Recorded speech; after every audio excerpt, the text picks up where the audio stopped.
What's going on, y'all? This your boy K-Spell, King for like wrestling takes. Extra late with the review. Had to watch the Phoenix Suns versus the Pelicans because the team that I was rolling with to win the whole thing, they in some serious trouble. They don't have D-Book. But tonight, Aiden showed up. Mikal Bridges showed up. And that man, they call him the point guy, CP3. That's all I got to say. This series is far from over. In order for this series to be over, they're going to have to win game 4. But even with Homeboy getting ejected, our Pelicans going to come and Phoenix got to hit threes. They got to because they was too busy just jacking up all kind of silly. I'm like, but they was dominating in the paint. Even they got a little bit from JaVale McGee because that's the championship pedigree because he got 3 rings. So you got somebody who knows how to win the championship in your locker room. You know what I'm saying? But the foolishness that they tried tonight, barely only winning by 3, it ain't gonna work in game 4. I'm just telling you right now. Even with Homeboy probably being suspended, more than likely probably gonna be suspended. If you get a flagrant 2, more than likely you're gonna be suspended. But we'll see. I said Phoenix in 6. If I'm them, I'm trying to get this trash open 5. I really am. I'm trying to get it open 5 so we can possibly end up going against Dallas, or maybe Jazz might find a way to come back and win in 7. I don't know. But that's enough for the NBA postseason. We are talking about last night's AEW's Rampage, which was taped. I am going to be 1,000% like I always do. I keeps it real with y'all every chance I get. Rampage was kind of mid tonight. Tape Rampages just don't hit, man. Tape Rampages don't hit. They might hit, but for the majority time, it's all about the main event. The main event and a couple of promos here and there is what carries the show. Outside of that, man, it's really nothing going on. Now, obviously, they got a lot of story-based things happening, which is fine. That's great. But just this tape foolishness, man. At TK, you got the money to rent out a building for 2 nights, man. You have it. You got the money to do so, man. I'm telling you, bro. I don't know what it is with this. I got to tape everything and then put it. No, bro. Only tape when you have to tape. You ain't got to tape all the time. Man, like I said, Rampage probably would do a whole lot better if it was live, you know? And like I said, I heard the fact that they did Dynamite live. They did all the Dark episodes, and they said Dark was garbage. They said this had to be the worst Dark taping they had ever seen. That's sad. Normally, you know me, I don't really keep up with Dark like that. I don't keep up with Elevation or Dark. I don't keep up with none of them. But according to what I was told, fans they said that it was lifeless. We've been there all day, and apparently they couldn't really hear the promos from the back. That's a no-no, TK. You're going to have to get that stuff worked out. Like I said, this tape stuff, man, y'all going to have to get this stuff correct. You got to. Otherwise, cats going to turn the TV off. People like, look, man, cats aren't interested in watching garbage. I'm sorry. Cats aren't interested in looking at trash. They're not. If that was the case, we might as well just watch SmackDown or Raw all day. If I wanted to watch garbage programming, I'll just sit up and watch Monday Night Raw and SmackDown all day long. But no, we don't need that buffoonish booking taking place on here. Oh, I got to tape because this is what we did when we came in agreement with TNT. No, forget all that, man. Rent that building out for 2 nights. Find a way. I think the 6 o'clock area is a good time to have it. I know, like I said, the playoff situation, a lot of people tuning in, like myself. You know, I tuned in to the late game, you know what I mean? But, bro, you're going to have to figure this thing out because this stuff just ain't hitting. It's not hitting, man. It ain't. You know, like I said, I come on here be as fair as I possibly can be. And when I see what I see, man, please. Y'all can miss me with what they trying to present. But anyway, let's go ahead and dive into this episode. Again, right from the Pittsburgh building. So we open up the show. Now, with the news of this Forbidden Door pay-per-view taking place, AEW versus New Japan Wrestling, they had announced on Dynamite that Adam Cole will be going against homeboy from New Japan, Tomohiro Ishii. Now, I don't really know this cat. I've seen one match of his.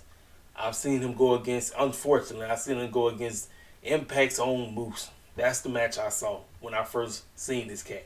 But the one thing AEW going to have to do for me, because there's a lot of people who really don't mess with New Japan Wrestling, you're going to have to give us a little backstory about some of these cats that you're bringing up.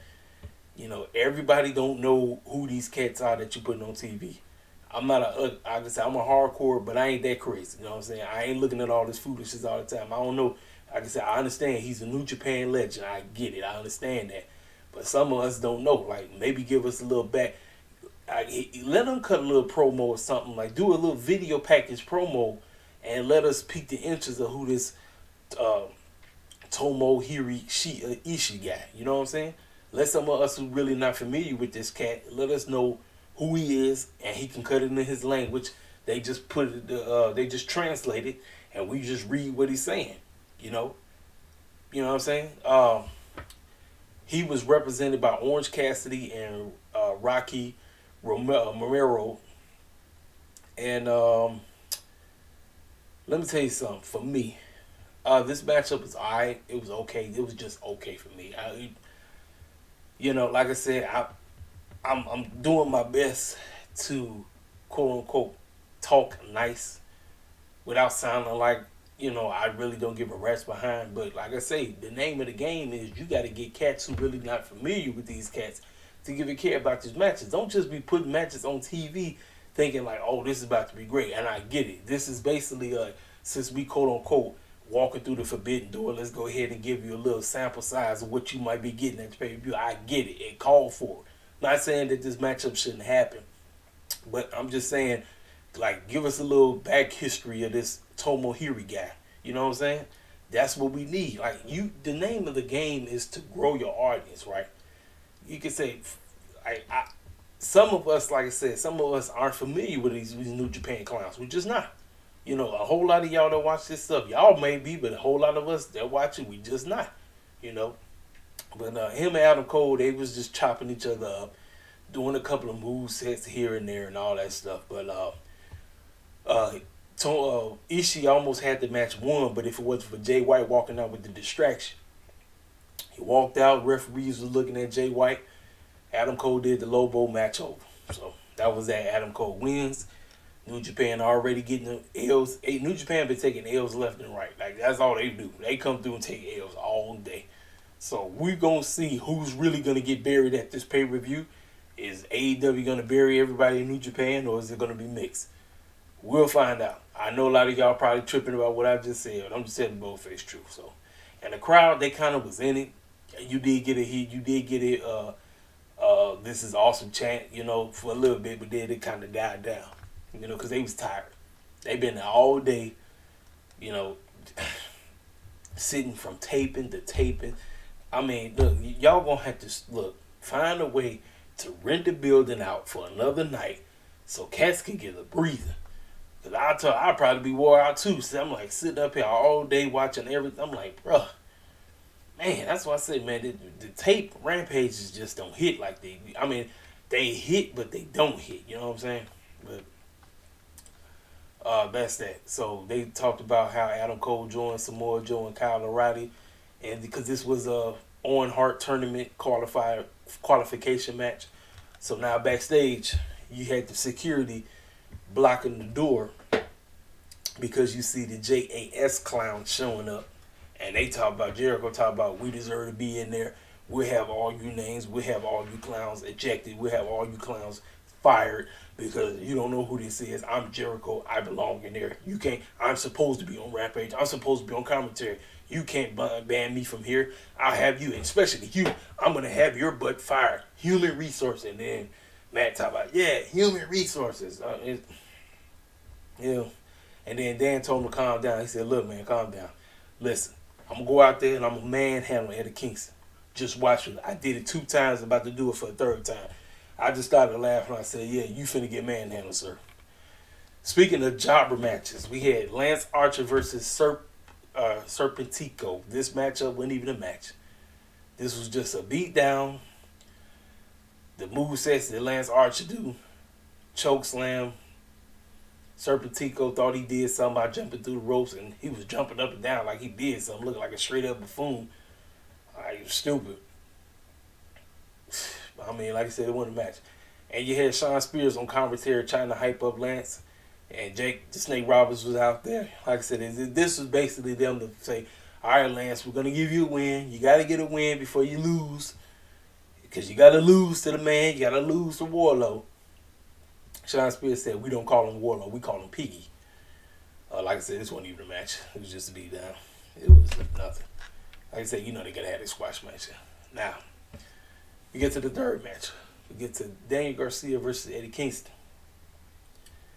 They out there. Crowd was dead for this match. They was in it. They was in it for Eddie Kingston. They was saying his name, but in the match, I got to be 1,000% with y'all. I think this was Eddie Kingston's worst match he's had on this show. I can't really call any. Maybe y'all might be able to pick out a worse match, but for me, this was his match, and this is also Daniel Garcia's worst match. I've seen better matches from the both of them. This match wasn't even a match. It was just them just rolling around, smacking each other, but then Eddie just started manhandling. And with the manhandling going on, he murdered it, man, beat him down, got the 1, 2, 3. Took his belt off as he was going to start whipping him, got the microphone, and the referee was like, Eddie, that's enough. You done did enough damage. He got on the mic, and he said, listen, Daniel, Jericho, what I just did to him is basically this is a whipping coming to you. Like, you go tell your boss. That was it. Match over, Like I said, it wasn't really nothing. You know what I'm saying? So, we get 2 backstage promos. We get Tony Schiavone talking with Swerve and Keith Lee. And Keith Lee, I'm going to be honest with you, Keith Lee was ticked off. He really couldn't say much. He was so ticked off that he said he can't wait to get his hands on it. He's like, I swear to, and Swerve was like, yeah, you know what? He said, let me take this. I got you. I got you, Keith. Listen, you bozos thought y'all was doing what y'all had to do. Y'all may have won the battle, but y'all ain't won the war. We want blood. That's what we want. Ricky Starks hopped on the mic and immediately said, what? You broke butt Keenan and Kel. Listen, when he said that, I was crying laughing. I said, God dang, he won the segment by himself. You low budget, broke butt Keenan and Kel. Y'all clowns think y'all better than us. Y'all ain't nothing. Y'all might as well just go back to the drawing board where y'all came from, because y'all ain't on our level. Alright?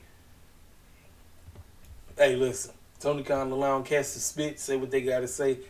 If you talk, sound great. That's it. Like I said, promo was great. And then back-to-back promos. We got Tony Schiavone with Jamie, Britt, and Tony. All 3 of these girls are role girls behind the scenes. This promo was all about Tony. And Britt, Tony was like, since Britt joined in, and she did the little DMD. You heard the audience say DMD. And Tony said, listen, Britt, only thing we know about you is you from Pittsburgh, right? And I'm a manhandle Jamie. No, Britt Britt actually had said, I'm basically one of us over here is the one that's gonna win the whole female on her tournament. And Tony said, Britt, calm down. Listen, you know who I am. I'm coming through.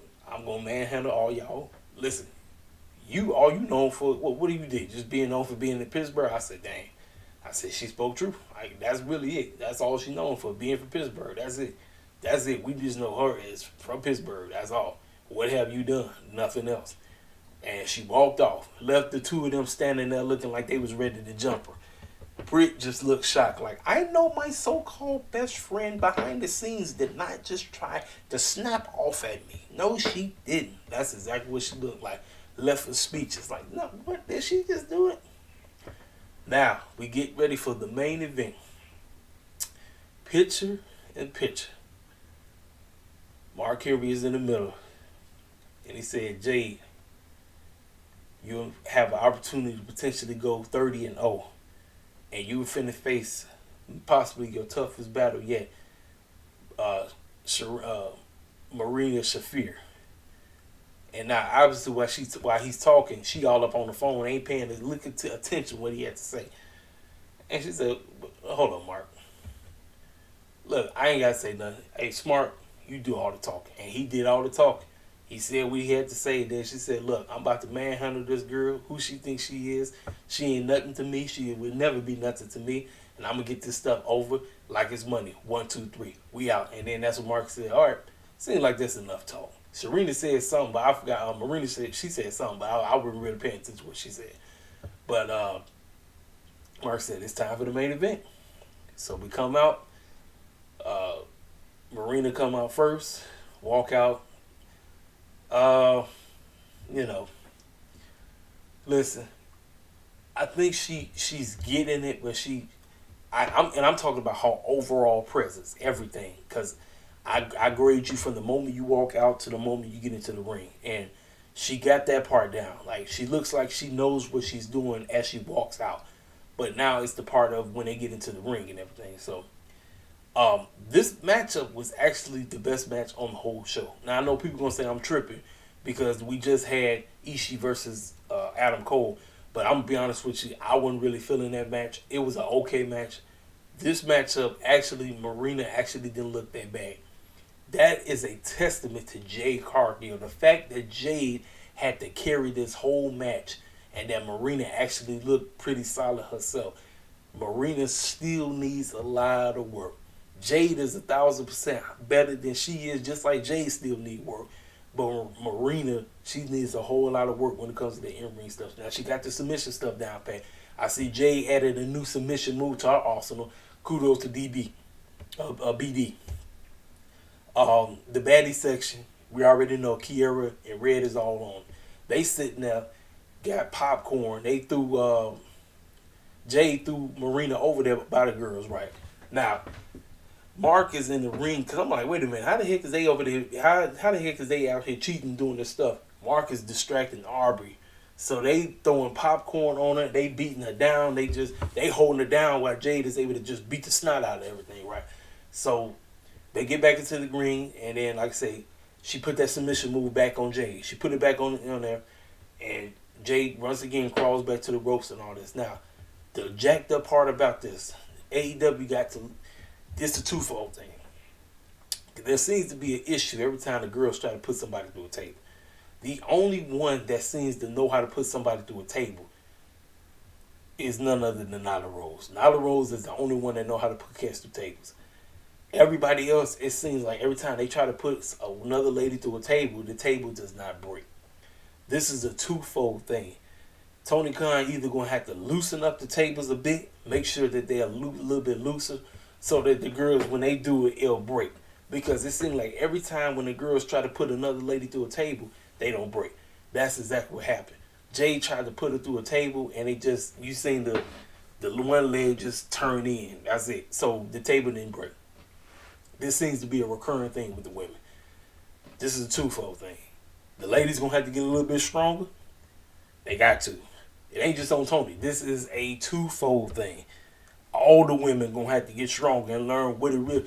They gonna have to put some oomph. When they throwing another lady through a table, they gonna have to put some oomph in it. Because, listen, Tony can loosen it up as much as he can. But all you ladies, Jade, everybody, y'all gonna have to put some force in. Whoever you have, put her through that table. Force it. You gotta boom. And it's got to be done correctly, because if not, it's going to look like trash. And that's exactly what happened. So if it's a downfall about that part, if anything in that match, it's the table spot. But they got back in the ring. They made it look like they, and here's the deal. Kudos to Excalibur and them, because they sold it as if she put her through the table. Kudos to them. You can clearly see the table didn't break. But kudos to Excalibur and them. They get back into the ring. And Jay just finished the deal. Jay does a moveset on him, lays out. And throughout this whole match, even from the entrance, you seen Jay's daughter. And the cameraman, Sony know what he's doing. He makes sure he zoom in so that you can see his daughter. And his daughter makes sure she get on that camera. They do this stuff all the time. I get it. I know what they're doing. So she gets the 1, 2, 3. Miss Jade Cargill is 30-0. Right here, I'm here to tell you. Jade is improving. I still think she needs a lot of work in ring. That is my girl. She's looking better and better and better. I want my girl to get this stuff down pat. I give Jade another full year before everything is full circle. One more year. I give Jade a full year to get the rest of this down pat. And I believe she can do it. I am 100% behind her. Like I say, I'm critiquing her to, not an unbiased. Like I said, she still needs a lot of work. But however, she's 1,000% better than Miss Marina Shafir. Now, I've seen a lot of clowns online basically destroying Sky Blue because they said the reason why Marina Shafir looked like trash, it was because of Sky Blue. Maybe it's a twofold thing, I still think Marina still need a lot of work in the ring. She still definitely, Jade is better. Jade is 1,000% better. But Jade still need work when it comes to this in-ring stuff. She do. I'm not stupid. Just because, like I said, it's a sister and I'm rooting 1,000% for her to do, to get this stuff, to keep this title run going. I still want my girl to get better in the ring. You know what I'm saying? But that's Rampage for you, ladies and gentlemen. I really don't. Oh, okay. Let me talk about it. Okay. So Sean Ross Sapp and them had put out a statement talking about Darius Martin, who is the brother of Dante Martin. They are top flight. Everybody been wondering where the heck where Darius been at. So Sean just jumped the gun and said that the man had another leg injury and he gonna be out for the remainder of the year. Excuse me. That man posted a tweet and that man said, it's pretty decent, pretty cool to know that everybody knows about my health more than I do. The situation while I'm off TV has absolutely nothing to do with wrestling. He put that statement out there. And I was like, well, there you have it. From the horse's mouth. The man's not injured. He just need time off TV. I don't know what the situation is, but the man basically said he's not hurt. So I'm glad, because I was wondering, like, man, I hope my man ain't hurt. That's that. Oh, I forgot one serious promo. So remember I was tripping about FTR facing each other in the Owen Hart thing? They cut a promo, and both of the guys are excited about this. They said Owen has... They looked up to Owen. Owen has set the bar for wrestling from years and years, and they want to make that man proud. And with the two of them being homeboys, they said they can't wait to wrestle each other. They always thought, we'll get to wrestle each other one-on-one, but we don't know when that time will be. This is the perfect time. But I got to win this match for Owen. Cash said the same thing. I got to win this match too. So I'm telling y'all right now, I had Dax winning. Dax ain't winning nothing. Cash is winning this match 100%. Dax is going to make Cash look 1,000% great. Better than he is. I'm telling you right now. The way how this promo came off, now I actually care about this match. I care about it because we got a promo story behind it. They going out there. They want to make Owen proud. They looked up to that man. That man is one of the major factors why they wrestled today. Hey, they finna go out there and they finna tear it up. So I'm already expecting these two to have the best match on Dynamite, this upcoming Dynamite episode.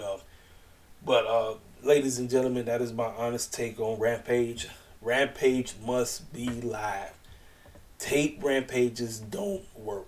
You might have a couple of great promos. You might get one match that might carry the whole show. But outside of that, Rampage got to be live, man. Because the crowd was in it, but they was half dead. They was half dead because they taped Dark. And after you tape, think about this. They saw Dynamite live. Then you got all the Dark. And then you got Rampage. So these cats are sitting in there for about a good 5 hours. They sitting in there for about a good 5 hours straight. 5 hours straight. Dynamite is 2 hours. Dark is 2 hours. And then Rampage is an hour. That's 5 hours straight. And you expect cats to be making a lot of noise. And then, like I said, the production. Come on now. This is year 3. Y'all got to get that mic stuff working. Cats said they wasn't able to hear them cut their promos. They was able to hear just a little bit. Y'all got to get that stuff right. You got to. But that's my take. That's my honest review for the show. Y'all hit the comment section up. What y'all feel about the show. I'll talk to y'all cats next week. It's your boy Casey Bill, King Self for Life. Holla at your boy.